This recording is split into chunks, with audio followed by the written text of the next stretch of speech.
글자 하나 모르는 바보가 거만한 선언과 함께 경성으로 과거를 보러 떠났다. 반드시 세 손가락 안에 들겠노라고 모두가 그의 헛된 꿈을 비웃었지만 누구도 예상치 못하게 바로 그 거만함이 파란만장한 관직 생활의 문을 열고 운명까지 뒤바꿀 줄은 몰랐다.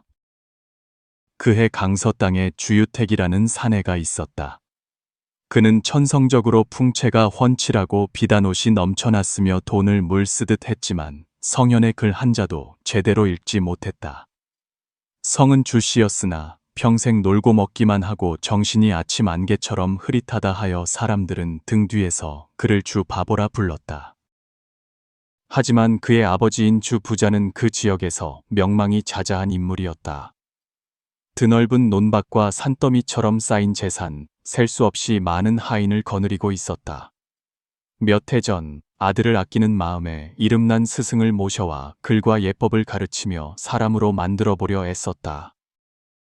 그러나 주유택은 마음이 산란하여 책을 쥐고도 물고기 유형을 보듯 했고 도리를 들어도 귓가를 스치는 바람처럼 여겼다.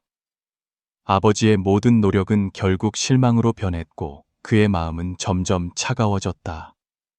어느 날 주 부자는 한숨을 내쉬며 정을 끊기로 결심하고 더 똑똑한 아들을 얻어 가업을 잇게 할 요량으로 첩을 들였다. 그때부터 주유택은 붙잡는 이 하나 없는 부평초 신세가 되어 마음껏 방탕하고 근심 없는 삶을 살았다. 그렇게 하루하루 주유택은 하인들을 데리고 온 저작거리를 누비며 꽃을 보고 나비를 잡거나 찻집에 들러 노래를 들었다. 그에게 인생이란 시작도 끝도 없는 유희에 불과했다. 다른 이들은 그를 보며 동정하기보다는 경멸했지만 정작 주유택 자신은 전혀 개의치 않았다. 아마도 괴로움이 무엇인지 몰랐기에 그의 얼굴은 늘 3월의 봄바람처럼 화사했다. 어느 흐린 날 보슬비가 흩날리던 시장에서 한 점쟁이가 처마 밑에 웅크리고 앉아 있었다. 그의 손은 마른 대나무 가지처럼 메말랐고 눈은 오가는 사람들을 쳐다봤지만 아무도 걸음을 멈추지 않았다. 며칠째 돈 한 푼 벌지 못해 속이 불타는 듯했다. 그때 점쟁이의 눈에 붉은 비단 도포를 입고 목에 빛나는 옥을 건 채 하인 둘을 데리고 한가로이 걸어오는 젊은이가 들어왔다. 점쟁이의 눈이 번쩍 빛났고 마음속으로 샘을 했다. 저 차림새를 보니 필시 귀한 집 도련님일 터 내가 입을 잘 놀리면 은 몇 푼이라도 얻어서를 쇠지 않겠는가. 그렇게 생각한 점쟁이는 자리에서 일어나 재빨리 젊은이 앞으로 다가가 환하게 웃으며 그의 이마와 턱을 가리키며 입에 발린 말을 늘어놓았다. 도련님, 보아하니 이마는 봄하늘처럼 넓고 턱은 철옹성처럼 네모나니 이는 대부대귀의 상입니다. 도련님의 운수는 큰 벼슬을 하지 않으면 큰 부자가 될 운명입니다. 게다가 오늘의 기운을 보니 경성에 올라가 과거에 응시하면 틀림없이 장원 급제하여 가문을 빛낼 것입니다. 주유택은 그 말을 듣고 두 눈이 반짝 빛나는 것이 마치 사탕을 얻은 아이 같았다. 지금까지 사람들의 무시, 특히 아버지의 차가운 눈빛 속에서 살아온 그가 자신에게 벼슬할 상이 있다는 말을 듣자 마음속에서 불현듯 오기가 타올랐다. 그는 몸을 앞으로 내밀며 다급히 물었다. 정말이오, 그렇다면 내가 공명을 떨치려면 어찌 해야 하오? 점쟁이는 그가 미끼를 문 것을 보고 더욱 그럴싸하게 꾸며대며 못 박듯 확신에 찬 목소리로 말했다. 도련님께서 경성에 올라가 시험만 보시면 세 손가락 안에 반드시 이름이 오를 것입니다. 하늘이 내린 귀한 상이니 행동에 옮기기만 하면 반드시 제 말대로 될 것입니다. 주유택은 그 말을 굳게 믿었다. 그는 즉시 소매에서 번쩍이는 은 2덩이를 꺼내 점쟁이의 손에 쥐어주며 말했다. 선생의 눈은 별과 같구려. 내 결코 선생의 말을 저버리지 않겠소. 말을 마치자마자 그는 돌아서서 집으로 향했다. 마치 장군의 옥새라도 얻은 듯 마음이 기뻤다. 주 부자는 아들이 허둥지둥 돌아와 경성에 과거를 보러 가겠다고 알리자 심장이 칼에 베이는 듯했다. 아비로서 제 자식이 글자 한자도 모르는데 하물며 조정의 과거 시험이라니. 하지만 아들의 반짝이는 눈빛을 보고 노인은 그저 말없이 한숨만 쉴 뿐이었다. 그는 생각했다.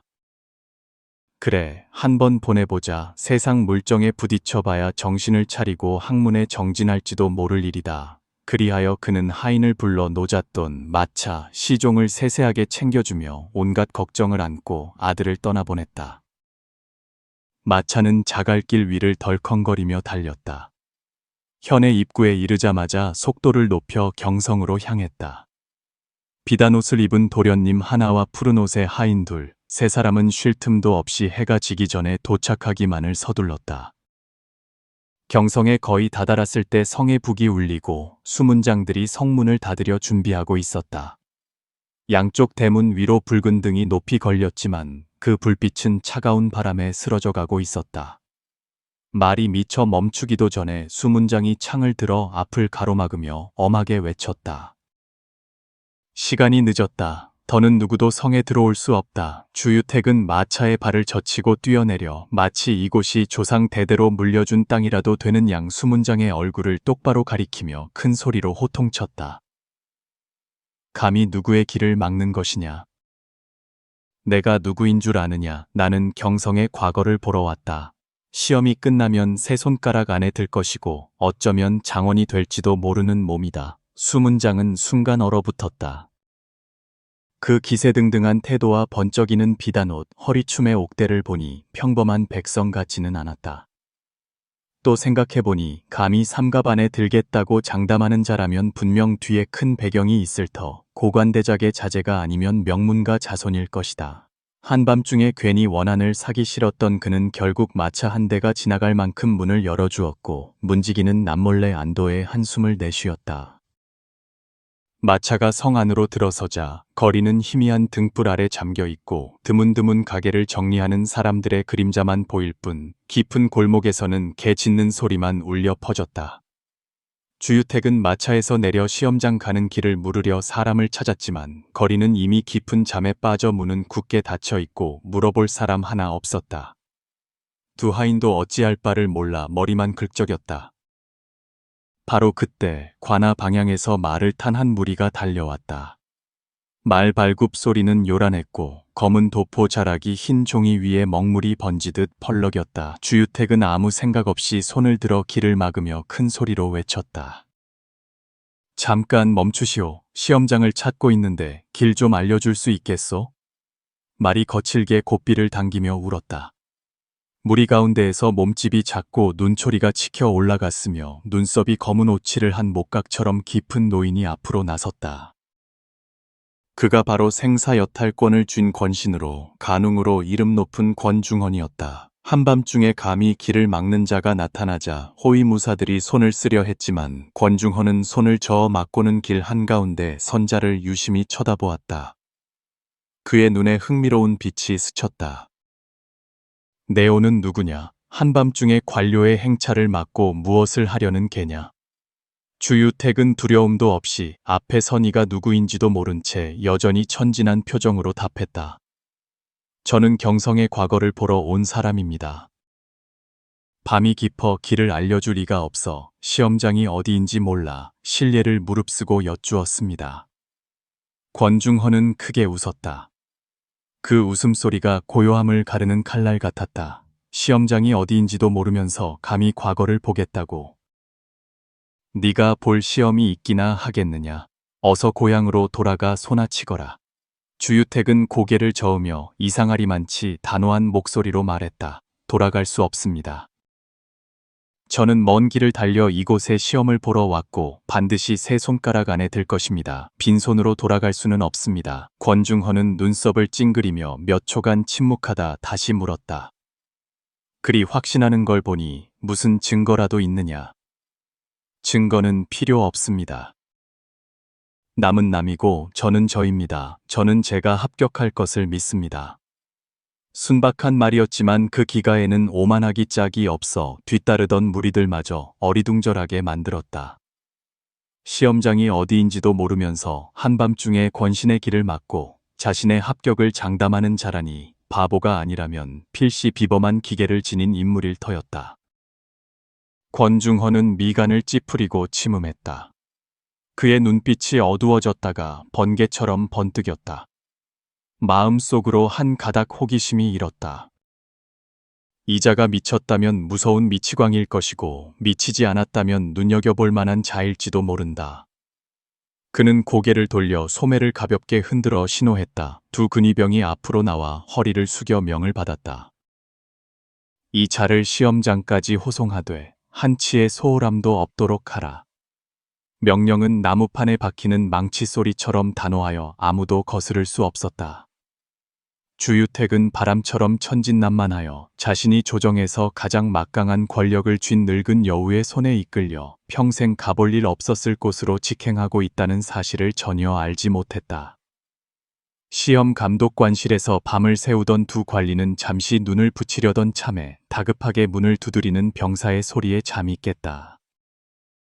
문을 열자마자 두 근위병이 비단옷 입은 자를 데려와 권중헌 대감께서 직접 보낸 응시자라고 소개했다. 두 사람은 너무 놀라 손에 든 찻잔을 떨어뜨릴 뻔했다. 조정에서 권중헌의 위세를 모르는 이가 어디 있겠는가. 그의 말 한마디가 한 사람의 평생 영욕을 결정할 수 있었다. 그가 직접 그것도 이 야심한 시각에 보낸 사람이라면 필시 평범한 인물이 아닐 것이다. 그들은 서로 눈짓을 교환하며 불안한 마음을 감추지 못했다. 배경이 대단한 인물일 테니 조금이라도 소홀히 했다가는 큰 화를 입을 터였다. 서둘러 방으로 안내하고 차를 대접하며 마치 상서 대신을 모시듯 깍듯하게 예를 갖췄다. 몇 마디 의례적인 대화 끝에 그들은 보내진 이의 수준을 알아보기 위해 몇 가지 간단한 질문을 던져보았다. 그러나 삼강오륜이나 시경, 서경에 대해 묻자 주유택은 마치 새소리를 듣는 듯한 표정으로 눈만 끔뻑였다. 게다가 자와호, 본관을 어떻게 쓰는지 묻자 그는 그저 웃기만 할 뿐이었다. 두 감독관의 얼굴은 먹구름이 낀 하늘처럼 어두워졌다. 이자는 명백히 문맹의 학문적 기반이 전무한데도 세 손가락 안에 들 것이라고 큰 소리를 치다니. 하지만 권중헌이라는 두 글자를 떠올리자 두 사람은 울며 겨자 먹기로 침묵하며 사람을 시켜 종이와 붓을 준비하게 했다. 그리고 밤새도록 머리를 맞대고 그를 대신해 답안지를 작성한 뒤 직접 그의 이름을 명단에 올렸다. 결과 발표일 천하가 떠들썩했고 사람들은 모두 황금 명패를 올려다보았다. 수석 합격자 3명 가운데 쟁쟁한 인재들 사이로 주유택이라는 이름이 갑자기 2등을 차지하자 수많은 사람들이 입을 떡 벌리고 경악했다. 대체 어디서 나타난 숨은 인재인지 알 수 없었다. 반면 주유택은 기쁨에 겨워 어쩔 줄 몰랐다. 그날 밤 자신을 도와준 이의 정체가 바로 조정 최고의 권신 권중헌이라는 사실을 알아낸 후 그는 즉시 후한 예물을 준비하여 사람을 시켜 권중헌의 저택으로 보내 감사의 마음을 표했다. 금은 보화는 물론 징휘한 비단까지 정성을 다해 빠짐없이 챙겼다. 같은 시각 두 감독관은 한 발 앞서 권중헌의 저택에 도착해 공을 자랑하고 있었다. 두 사람은 허리를 숙여 아뢰었다. 대감께서 보내신 자는 글자 한자 모르고 과거에 대해 아는 것이 전무했습니다. 저희 하관들이 밤을 새워 돕지 않았다면 어찌 황금 명부에 오를 수 있었겠습니까? 마땅히 칭찬이라도 있어야 하지 않겠습니까? 권중헌은 듣는 동안 처음에는 옅은 미소만 지었다. 하지만 들을수록 낯이 뜨거워지는 것이 마치 한겨울에 찬물을 뒤집어 쓴 듯했다. 알고 보니 그날 밤 자신이 바보에게 보기 좋게 속아 넘어간 것이었다. 제 손으로 직접 시험장으로 보내고 온 경성이 그를 기재로 믿게 만들었으니 이 치욕이 밖으로 새어나가면 조정의 생사여탈권을 쥔 자의 체면이 뭐가 되겠는가. 하지만 그는 지금 화를 내봤자 제 무덤을 파는 꼴임을 알았다. 하는 수 없이 분을 사기며 마지못해 두 감독관에게 은을 하사하고 조용히 일이 마무리된 척했다. 두 사람이 떠나자 권중헌은 방 안에 홀로 조용히 앉아 있었다. 그의 눈빛이 어두워졌다. 처음에는 몰래 사람을 보내 주유택을 처리하여 입을 막고 이 일을 영원히 묻어버릴 생각이었다. 그러나 주유택이 보낸 선물 상자를 열어보니 안에는 예물이 가득하고 다른 사람이 대신 쓴 편지까지 들어 있었다. 글은 공손하고 예의 발랐으며 뜻이 분명했다. 권중헌은 흥소리를 내며 속으로 생각했다. 이놈이 바보이긴 하나 윗사람을 공경할 줄 아니 가르칠 수 없는 부류는 아니로구나. 살려두어도 손해 볼 건 없겠다. 일석이조로 관직을 하사하여 은혜를 베푸는 척하며 멀고 험한 곳으로 보내버리면 그만이지. 그렇게 생각한 그는 즉시 사람을 시켜 임명장을 작성하게 했다. 주유택을 멀고 척박하며 도적이 들끓는 고왕현의 현령으로 보내라는 것이었다. 주유택은 소식을 듣고 마치 제후에 봉해진 듯 기뻐했다. 서둘러 하인들에게 행장을 꾸리게 하고 고향의 아버지에게 기쁜 소식을 전하는 편지를 썼다. 편지에는 못 박듯 확실하게 약속했다. 아버지, 걱정 마십시오. 이번에 아들이 반드시 가문을 빛내겠습니다. 말을 마치고 그는 말을 타고 하인들을 이끌고 깃발을 휘날리며 요란하게 임지로 떠났다. 자신이 지금 암초가 들끓고 피비린내 나는 땅으로 향하고 있다는 사실을 전혀 모른 채 그곳에 도착하여 고황현의 광경을 본 주유택은 찬물을 뒤집어 쓴 듯 얼어붙었다. 황량한 땅, 피폐한 백성, 무너진 가옥, 돌무더기가 나뒹구는 마을길, 사람을 질리게 하는 암담한 공기. 성문 밖에 깃발은 색이 발해해진 옷처럼 축 늘어져 아무도 돌보지 않았다. 안으로 들어서니 백성들은 남루한 옷차림에 굶주림으로 눈이 퀭하고 두려움에 고개를 숙여 새로 온 현령을 감히 똑바로 쳐다보지 못했다. 도적대가 온 지역을 활보하며 낮에는 굴에 숨은 쥐처럼 지내다가 밤이 되면 떼를 지어 나와 약탈, 방화, 겁탈을 서슴지 않았다. 전임 현령은 몇 해 전 도망쳤고 관아는 폐허가 되어 지키는 이 하나 없었다. 아무도 신고하러 오지 않았다. 신고해봐야 소용이 없었기 때문이다. 주유택은 관아 문 앞에 섰다.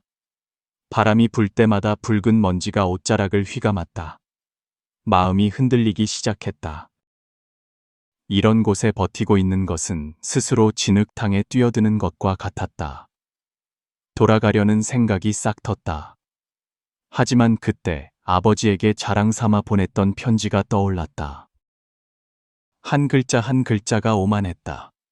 아들은 2등으로 합격하여 현령으로 임명되었으니 영화가 우리 부자를 기다리고 조상을 빛낼 것입니다. 이제 와서 빈손으로 돌아가면 제 얼굴에 침을 뱉는 꼴이었다. 마을 사람들에게 망신당하는 것은 물론 평생 가족이 비웃음거리가 될 것이다. 결국 그는 이를 악물고 머물기로 결심했다. 무슨 수를 써서라도 이 관직을 지키기로 했다. 하지만 관에 들어서자마자 폐가나 다름없는 광경이 펼쳐졌다. 의자는 기울고 벽의 회칠은 벗겨졌으며 국고는 싹 비워진 듯 텅 비어 있었다. 서류를 뒤져보니 병졸, 서리, 인장관리, 안찰사 등 모든 직책이 공석이었다. 이유는 분명했다. 아무도 공짜로 일하려 하지 않았고 현에는 봉급으로 줄 돈 한 푼 없었다. 주유택은 이마를 짚고 고민하다가 한 가지 방법을 떠올렸다. 선배인 권중헌의 예를 따르기로 한 것이다. 그는 관직을 팔기로 결심했다. 성안의 모든 백성을 소집하라는 명을 내리고 관아 재건을 위한 기부금을 모으고 애국심과 애민 정신에 호소했다. 하지만 백성들은 지독히 가난하여 아무도 응하지 않았다. 부자들도 고개를 숙여 한탄할 뿐이었다. 도적이 들끓어 가게 문을 닫았고 은 한 푼도 손에 쥐고 있기 무서우니 마음은 있어도 힘이 미치지 못한다는 것이었다. 아무것도 거두지 못하자 주유택은 방법을 바꿨다. 그는 관아의 빈 직책들을 하나씩 내다 팔았다. 문지기부터 창고지기까지 직책마다 값을 매겼다.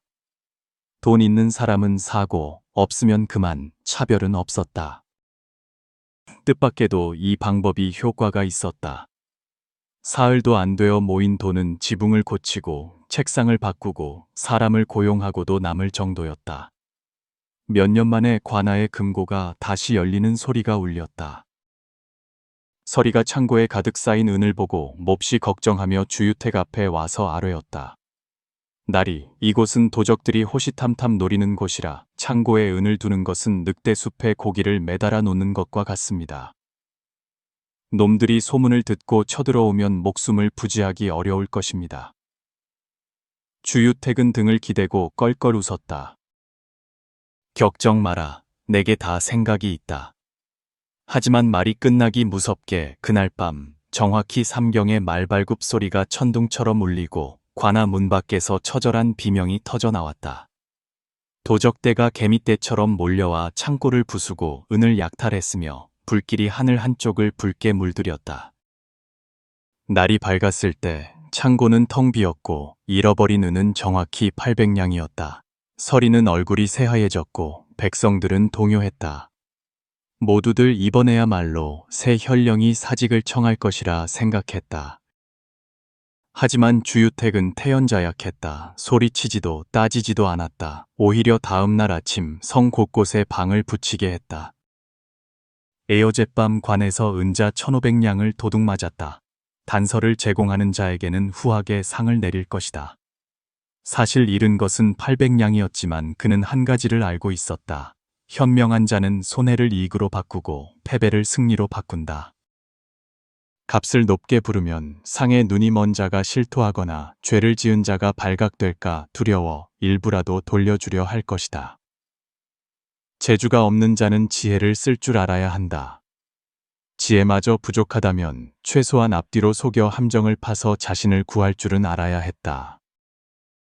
방이 붙은 지 사흘 만에 주유택의 계산대로 은자 1500냥 도난 소문은 마른들에 불붙듯 빠르게 퍼져나갔다. 일반 백성들의 입에 오르내릴 뿐만 아니라 도적대 내부를 끓는 물소처럼 소란하게 만들었다. 처음에는 훔친 은을 공평하게 나누기로 약속했었다. 하지만 도난당한 은이 실제보다 거의 2배인 1500냥이라는 소문을 듣자 탐욕이 고개를 들었다. 이놈은 저놈이 몫을 숨겼다고 의심하고 저놈은 질투하며 서로를 욕하다가 말다툼이 몸싸움으로 번졌다. 얼마 지나지 않아 도적단은 두 패로 나뉘어 번쩍이는 무기를 뽑아들고 와룡산 기슭에서 혈투를 벌였다. 풀밭은 피로 붉게 물들었다. 주유택은 보고를 받자마자 즉시 출병 명령을 내렸다. 당시 현의 군사는 많지 않고 장비도 부족했지만 도적들은 내부 싸움에 정신이 팔려 저항할 겨를이 없었다. 주유택의 군대는 마치 양떼 속으로 뛰어든 표범과 같았다. 한나절도 안 되어 도적 소굴은 소탕되었고 남은 무리는 죽거나 포박되어 감옥에 갇혔다. 칭찬 소리가 고황현 전역에 울려 퍼졌다. 오랫동안 두려움의 그림자 속에서 살던 백성들은 이제 폭풍 후 뒤에 태양을 본 듯했다. 사람들은 관아로 몰려와 술을 바치고 닭과 오리를 선물했으며 누가 시키지 않아도 모두 무릎을 꿇고 절하며 감사했다. 입에서는 끊임없이 외침이 터져 나왔다. 주대인께서는 중생을 구원하러 내려오신 보살이십니다. 바로 그때 순찰 중이던 한 흠차 대신이 현을 지나다가 백성들이 삼삼오오 모여 새 현령을 칭송하는 것을 보고 이상하게 여겨 몰래 조사를 시켰다. 사정을 알고 보니 도적 소굴을 소탕한 이가 바로 권중헌이 직접 추천한 주유택이라는 사실을 알게 되자 그의 마음속에는 더욱 존경심이 싹텄다. 경성으로 돌아온 흠차 대신은 즉시 조정에 들어가 황제에게 모든 것을 상세히 아뢰었다. 신이 직접 주유택이 민심을 안정시키고 도적을 소탕하여 가난한 현을 평안케 하는 것을 보았습니다. 이 자는 진정한 재능을 가졌으니 계속 현령으로 두어서는 안 됩니다. 황제는 잠시 침음하다 고개를 끄덕였다. 재능 있는 자를 썩혀둘 수는 없지. 주유택을 즉시 집으로 승진시켜라. 교지가 내려지자 사방에 소문이 퍼졌다. 그때 권중헌은 차를 마시다가 소식을 듣고 숨이 멎을 뻔했다. 찻잔을 내려놓으며 그는 자신의 귀를 의심했다. 그 바보 녀석이 정말로 이 일을 해냈단 말인가? 애초에 그는 도적의 손을 빌려 쓸모없는 이놈을 제거하여 사람을 잘못 추천했다는 오명을 벗으려 했다. 그런데 뜻밖에도 주유택은 죽기는커녕 도적대를 이용해 스스로를 드높였다. 게다가 백성들의 감사를 받고 조정의 칭찬을 받으니 명성은 갈수록 높아졌다. 그는 그저 한숨을 쉬며 분노를 안으로 삼킬 수밖에 없었다. 세월이 흘러 여러 해 뒤 고관이 된 어느 날 주유택은 말을 타고 옛 삼거리를 지나다가 길모퉁이에 웅크린 채 떨고 있는 낯익은 사람을 발견했다. 자세히 보니 바로 그 옛날의 점쟁이였다. 점쟁이는 주유택을 보자마자 혼비백산하여 식은땀을 흘리며 고개를 돌려 달아나려 했다. 하지만 발걸음을 떼기도 전에 주유택의 손에 붙잡혔다. 주유택은 오랜 친구를 만난 듯 환하게 웃었다. 아니, 선생이 아니시오. 옛날에 선생께서 하신 말씀이 정말 정확했습니다. 모든 말이 다 이루어졌소. 그는 말하며 관직을 받은 날부터 도적과 맞서고 공을 세워 진압하고 승진하기까지의 여정을 마치 긴 꿈 이야기를 하듯 털어놓았다. 점쟁이는 그 말을 들으며 얼굴이 창백해지고 이마에 땀이 흥건했으며 마음속은 끊임없이 떨렸다. 그해 그는 그저 되는 대로 몇 마디 던지고 돈만 받고 떠났을 뿐인데 그런 운명을 심어줄 줄은 꿈에도 몰랐다. 그가 바보라고 생각했던 자가 결국 10년간 고생하며 책을 읽은 수천의 학도들보다 더 성공한 사람이 되었다. 인생에는 무심코 던진 농담이 운명이 되는 경우가 있다. 무시당했던 자가 결국 영광의 끝에 도달하는 경우가 있다. 그리고 길을 잘못 든 듯했던 인연이 인생의 새로운 장을 여는 경우가 있다. 주유택의 희극적이고 우연처럼 보이는 이야기 속에는 깊은 도리가 숨어 있다. 마음이 진실하고 뜻이 올곧으면 재주가 부족해도 능히 천지를 뒤바꿀 수 있다. 주유택은 본래 학문이 없고 바보 취급을 받던 자였다. 하지만 역경 속에서 그는 하늘을 원망하거나 남을 탓하지 않았고 권력에만 의지하지 않고 감히 생각하고 행동하고 책임지려 했다. 막다른 길에 몰렸을 때 도망치는 대신 그는 남는 것을 택했다. 그리고 바로 그 마음에서 인연이 바뀌기 시작했다. 불법에서는 이를 심정형 액신 전징, 즉 마음이 경계를 바꾼다고 한다. 경계는 마음에 따라 생긴다. 만약 어떤 사람이 마음을 흔들리지 않게 지키고 지혜롭게 적시에 행동할 줄 안다면 복이 얇아도 선한 인연을 심어 좋은 결과를 거둘 수 있다. 이는 또한 불가사의한 인과의 법칙에 대한 또 하나의 증거이다. 점쟁이의 무심한 한마디가 젊은이의 마음에 기대의 씨앗을 심었다. 적절한 사람에게 건넨 작은 예물이 아첨처럼 보였지만 그것이 바로 인연을 만든 것이었다. 숫자를 과장한 결정이 계략처럼 보였지만 악의 무리를 불태우는 불씨가 되었다. 우연한 일은 없다. 모든 행동은 비록 무심했더라도 심고 있는 원인이다. 모든 결과는 비록 예상치 못했더라도 이미 익은 결과이다. 험난한 관직의 세계에서 사람들은 학식이 넓고 재주가 뛰어나며 권세가 있어야 중용된다고 생각한다. 하지만 부처님께서는 인과가 누구도 놓치지 않는다고 가르치셨다. 선에는 선한 보답이 있고 악에는 악한 보답이 있을 뿐, 다만 그 시기가 빠르거나 늦을 뿐이다. 이 이야기를 듣고 계신 귀한 분들이여, 기억하십시오. 오늘 당신이 아직 능력이 부족하고 운이 따르지 않고 누구에게도 인정받지 못할지라도 선량한 마음을 지키고 정직하게 살며 자신을 속이지 않고 남을 해치지 않는다면 인과는 조용히 당신이 나아갈 길을 마련해 줄 것입니다. 신세를 한탄하기보다 복덕을 쌓으십시오.